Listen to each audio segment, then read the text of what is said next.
Dear brain, in the last lecture we observed the types of defects. So we know that there are three types of defects. They are mainly classified into point defects, line defects and plane defects. So in your syllabus only here the classification of point defects are given. So if in the 12th class we observe these point defects. These point defects further classified into tachyometric defects, empiric defects and non-tachyometric defects. In the last lecture we observed the types of these tachyometric defects. There are three types we already learned, that is vacancy, self-interstitial and short key defect. Now we are going to observe the one more type of tachyometric defect, that is the Frenkel defect in details. So in the last lecture we study all these type of defects. Now here we are going towards the topic, that is a Frenkel defect. So look at this one, that is we observe this vacancy defect. Next one, that is in this lecture, that is we observe the self-interstitial defects in elemental solid. Next one we observe, that is the short key defect.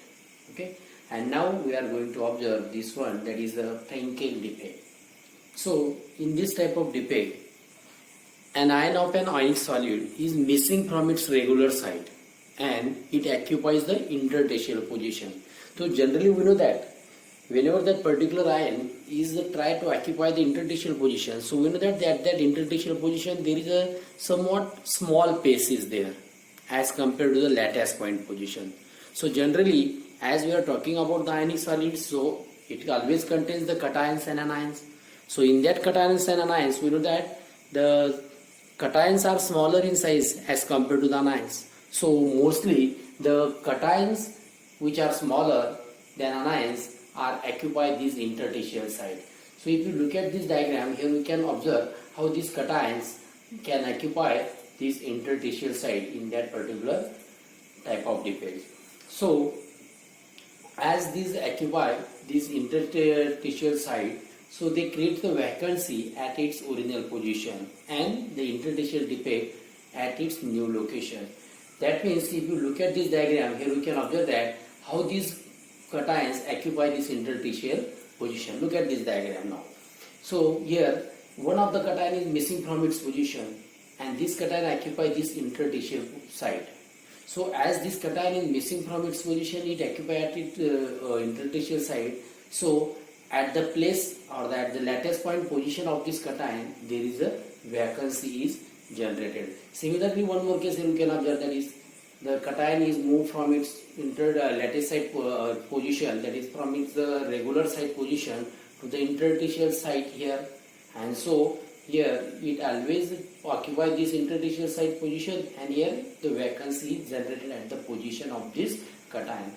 So in this way the Frenkel defect is always causes, or we can say that is created in such type of compound where this cation occupy that interstitial position. Now generally in case of this Frenkel defect we can say that here the cation occupies the interstitial site and at the same time here you can say that it creates a vacancy also. That means this type of Frenkel defect is nothing but it is a combination of both vacancy and interstitial defect. That means the vacancy is also created and it occupies the interstitial position. So it is a combination of both vacancy and interstitial defect. Now the condition for the formation of Frenkel defect. So how this Frenkel defect is formed? So this type of defect, that is Frenkel defect, occurs in ionic compounds which having a large difference between the sizes of cations and anions. That means smaller the cation and larger the size of the anion. So there is a large difference between their sizes, and so the smaller cation occupy that interstitial site position, and the ions of ionic compounds must have a low coordination number. That means generally the ions in that coordination in that ionic compound having a low coordination number. That means we know that as low coordination number, that means they are touches to less number of nearby constituent particles. So such type of compound shows the Frenkel defect. Now the consequences of this Frenkel defect. So no ions missing from the crystal. In this depict we can observe that. That means neither cation or anion leaves that crystal. They are present inside that crystal. Only they move from their lattice site position and occupy the interstitial site. So there is no missing of any ion in that crystal. So obviously their density and chemical property does not change. That means there is a same number of cations and anions are present in that Frenkel defect also, and that's why we can say that this Frenkel defect is also the tachyometric type of defect. And so here their density and the chemical properties remains same.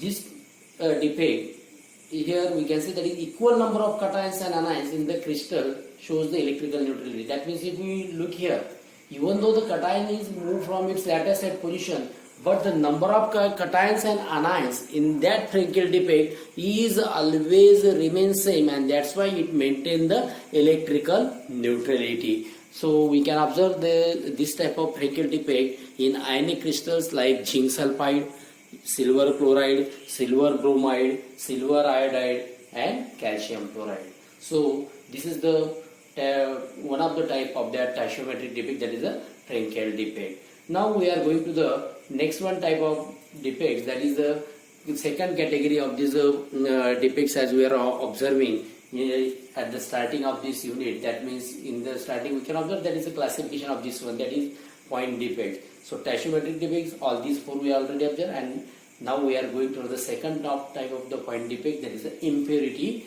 defects. So now look at these impurity defects here. So in this type of impurity defects, if we look at this one, that is the generally impurity. That means here we can say that the one of the atom is other than that particular constituent particle of that crystal lattice. That means here we can say that is when foreign atoms are present in the crystal lattice. Foreign atoms mean what? That means whatever be the crystal is always made up from the constituent particles of that particular type of atoms. But one of the atom is other than that of constituent particle type of atoms. So that different type of atom is always introduced into that crystal. That is called as the foreign atoms. So that means the impurities get added into that crystal. That's why this is called as the impurity defect. So the types of impurity defects. First one type of that impurity defects is substitutional impurity defect. So in this type of defect, the foreign atoms are found at the lattice sites in place of host atoms. That means in this type of defect, the particular foreign atom, that means an atom other than that host atom, is always present at the lattice site in place of that host atom. That is called as the substitutional. Substitution means what? That is that particular foreign atom is get substituted at the place of that particular host atom. That's why it is called as the substitutional impurity defect. So look at this substitutional impurity defect. There are two types here. Again we can say that is solid solution of metals. That means we know that alloys. So for here we consider the brass alloy. The brass alloy is made up of, we know that is the two metals, copper and zinc. And in that copper and zinc, we know that the main constituent of that brass is what? That is the copper. So look at this diagram. In this diagram here we can observe that the main constituent particle or host of that crystal is what? That is the copper. And here this copper, if you look at this diagram in detail, here we can observe, look here, that is the copper, is the main. And here in brass alloy, the host copper atoms, look at this one, is get replaced by the impurity zinc atoms. So these black spheres represent here the zinc atoms, and instead of this brown color copper atoms, here the zinc is get substituted. So such type of impurities, such type of defects is called as the impurity defects, and in brass alloy we can observe such type of impurity defect. So this is the example of the impurity defect that is in the solid solutions of these metal alloys. Now the second type in this one we can observe, that is the vacancy through oleovalent impurity. That means here in this case the vacancy is created by addition of impurities of aliovalent ion. That means the ions which are get replaced by another different type of ions here. That means in that particular crystal here we can add the another ionic solid. The ionic solid which we are going to add in this type here is that the particular cationic basis may occupy the position of that previously cation ion. So here, look here the example of this one, that is if small amount of transium chloride SrCl2 is added to the sodium chloride NaCl during its crystallization process. So whenever we carry out the crystallization of sodium chloride, and at that time we add a small amount of that transium chloride. So what happens whenever the crystallization processes occur, at that time the Sr2 plus ions of the transium chloride occupy the regular site of that sodium ion, that is the host ion, that means which is the main constituent particle of that sodium chloride crystal. So the sum of the sodium ions occupy the regular sites of the Na plus ions. But here to make the electrical neutrality here, as we know that on the transium there is a +2 charge and on the sodium there is only 1 plus charge.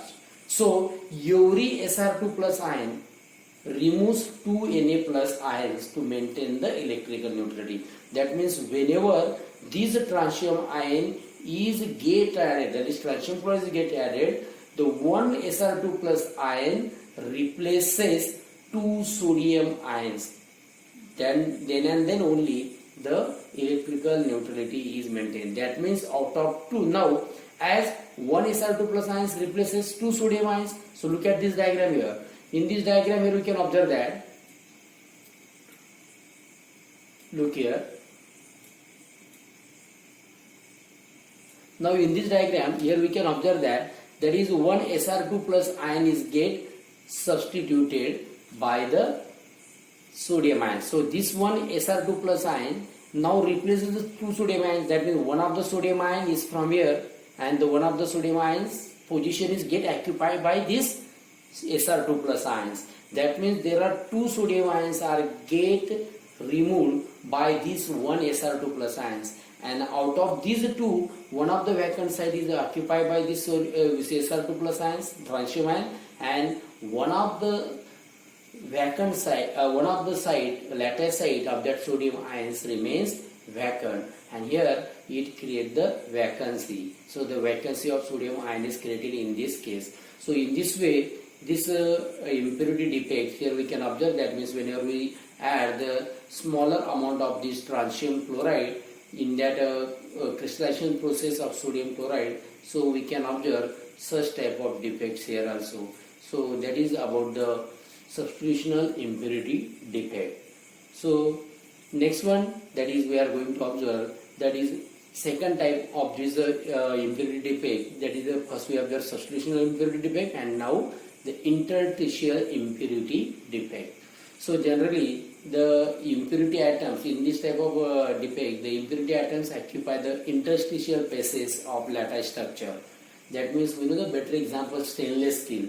So if you look at this diagram, in that diagram we can observe that the main constituent particle, that means here we can see the atom of the stainless steel is what? That is the steel is made up from the iron. So in that constituent particle, main constituent particle is iron, and here the sum of the amount of carbon is get added into this type of crystal. So here the carbon atoms, due to their smaller size, they occupy this here we can say that is the interstitial spaces in that crystal of that iron. So here what happens, the iron atoms occupy the normal site, that is the lattice point position, and the carbon atoms are present at the interstitial spaces present in that one. So in this diagram here we can observe this carbon atoms is always occupies this interstitial position, and that is called as the interstitial impurity defect. And so we know that due to this one, the properties of that iron get changes due to the addition of these impurities. And so we know that as we compare the iron and the stainless steel, there is a large difference between these in their properties. One of the better property we know that is it is non-corrosive generally stainless steel as compared to the iron. So this one is the second type of defect upon we are observing, that is impurity defect. And now the last one type of defects in that defects, that is the non-tachyometric defects. So from the name of this one we get the idea that non-tachyometric, that means the tachyometry means what? That is the ratio of number of atoms or number of cations to anions is always maintained in the tachyometry, but in non-tachyometry the ratio is get changed. So this type of non-tachyometric defects arises when ratio of number of atoms of one kind to that of the other kind, or ratio of number of cations to anions become different than its chemical formula. That means whatever the chemical formula of that compound, in that chemical formula, if it is tachyometric compound, there is a fixed ratio. Suppose AB2 type of compound. So in that AB2 type of compound, chemical formula AB2 indicate what? There is a fixed ratio of atoms, one kind of atom A and the another kind of atom B. That means there is a ratio is what? In AB2, 1:2. So this ratio is fixed in the tachyometric compound. But whenever there is a non-tachyometric defects arises, that tachyometric ratio is get changed, whatever be the chemical formula of that compound. So important note is here that the change in tachyometry does not cause any change in the crystal structure. So even though the tachyometry is get changed, but there is a no change in the structure of that particular crystal. That means it shows the same geometry, same structure, even though it shows the non-tachyometric defects. So generally there are two types of non-tachyometric defects. First one we are going to observe, that is a metal deficiency defect. So from the name of this one we get the idea that is metal deficiency. That means what we can say, that means that there is a deficiency. That means there is a we can say amount of metal is somewhat reduced. So this type of defects is possible only in compounds having a variable oxidation state. That means the compounds which are exist in more than one oxidation state, then that type of substance only shows this metal deficiency defect. So in some crystals, positive metal ions are missing from their original lattice side, and the extra negative charge is balanced by the cation of same metal with higher oxidation state. So look at the diagram of this one, the non-tachyometric crystal of that nickel oxide compound. So look at this diagram.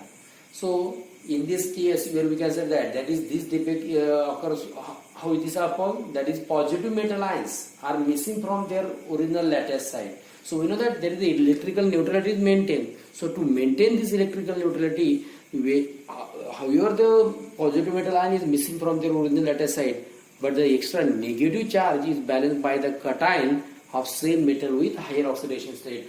That means one of the cation is always goes into the higher oxidation state to balance that extra negative charge in that crystal. So look at this nickel oxide compound. In that nickel oxide compound here, one of the Ni2 plus ions, look here, one of the Ni2 plus ions is missing from its lattice side position. And so there is a vacancy is created at that lattice side. So even though there are plus 2 ions, plus 2 charges are less as compared to anionic charges, negative charges.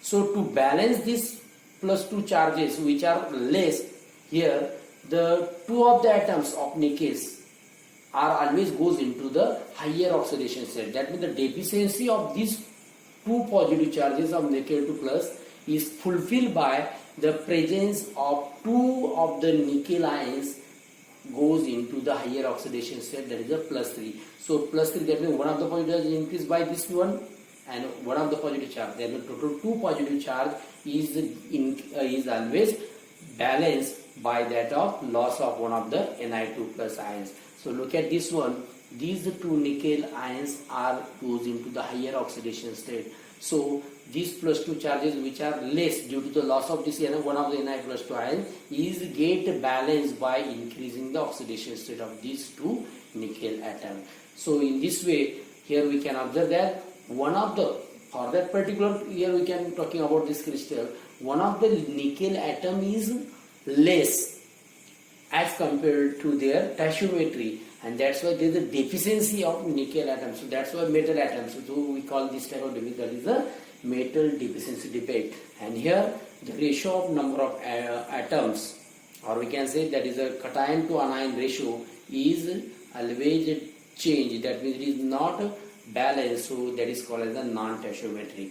And the chemical compound and the composition of this nickel oxide becomes here what? That is Ni.97O1.0. So as compared to oxygen, the nickel atoms are somewhat less. So that is about the metal deficiency defect of non-tachyometric. Second one type of defect, that is a metal excess defect. From the name of this one also we get the idea. That is, here metal is in excess. So here that is called as the metal excess defect. So there are two types of metal excess defects. One by one we observe. One of the kind, that is a neutral atom or extra positive ion occupies the interstitial position. That means in this type of metal excess defect, either neutral atom or extra positive ion goes to the interstitial position. For example, zinc oxide shows two types of these metal defects. Look at this zinc oxide case. First here we can observe. In this case, in zinc oxide lattice, one neutral zinc atom is always occupy this interstitial space here. So that means here we can say that is extra zinc atom is get added present. So that's why it is called as an excess, metal excess defect. So this one of the zinc atom occupy this interstitial position. At the lattice side position either of cation or anion, the constituent particles are always present. So there is no vacancy. But in addition to that, one of the cation Zn2 zinc atom occupy this position, and so it is called as a metal excess defect. Second one case of that same compound of zinc oxide. So whenever zinc oxide is heated, so this get decomposed into Zn2 plus ions, and oxygen is released, half of the oxygen molecule, that is one of the oxygen atom is released, and two electrons are released by this zinc atom. And so these excess Zn2 plus ions is trapped in interstitial site. So whenever the zinc oxide is heated, the released Zn2 plus ions is get trapped into that interstitial position here, and at the same time the electrons which are diffused in the crystal and to occupy also the interstitial site. So the Zn2 plus ion release and this electron diffuse into that crystal atom, and they also occupy the interstitial site. That means this Zn2 plus and this electron. So in both the cases here we can observe that the non-tachyometric formula of the zinc oxide which is in excess. So here we can write Zn1 plus X O 1.0. So that means as compared to this oxygen, the zinc is somewhat more. So that's why we can write 1 plus X. So that is about the metal excess defect. And the second type of defects in this one, that is we are observing this non-tachyometric defect. So that is